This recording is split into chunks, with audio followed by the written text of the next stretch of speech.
जेके असांजो हक़ कान मां ग़रीब मिसकीन आहियां मुंहिंजो मुड़ुसु हिन महिल ॾके थो पियो।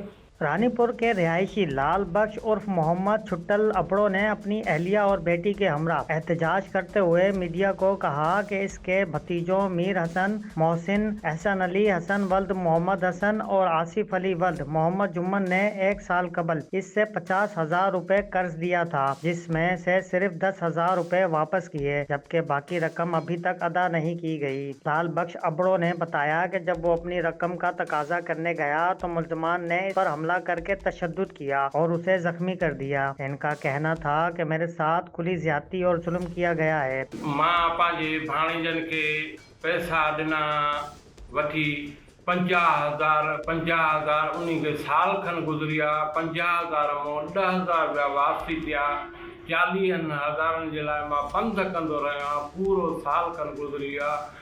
पंध कंदे कंदे नेट हिन ॾींहुं छंछरु हे जेको हफ़्तो हले पियो इन छंछर जे ॾींहुं मूंखे दर ते वियुमि पैसा कोन्हनि त मूंखे चंपा पयूं, मुंहिंजा कपिड़ा फाड़ियऊं।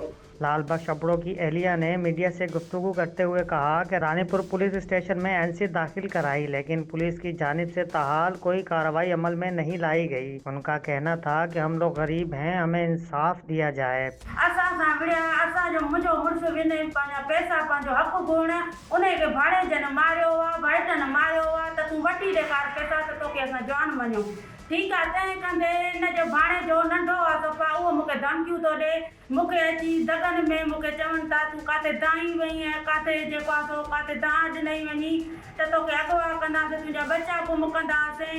इहो अदा मुंहिंजे लाइ वॾो ज़ुल्म था कनि पिया। तंहिं कंदे मां थाणे ते वई आहियां, थाणे वारनि बि मूंखे को बि जवाब हिन महिल ताईं न ॾिनो आहे। लाल बख्श अबड़ो ने एसएसपी खैरपुर, डीएसपी गंबट और एसएचओ रानीपुर से अपील की है कि मुल्जमान के खिलाफ फौरी कार्रवाई करते हुए इनके पैसे वापस दिलाए जाएं और मुल्जमान अफराद को कानून के कटहरे में लाया जाए। अवामी हलकों ने भी इंतजामिया से मुतालबा किया है कि मजलूम खानदान को इंसाफ फराहम करके कानून की बालादस्ती कायम की जाए।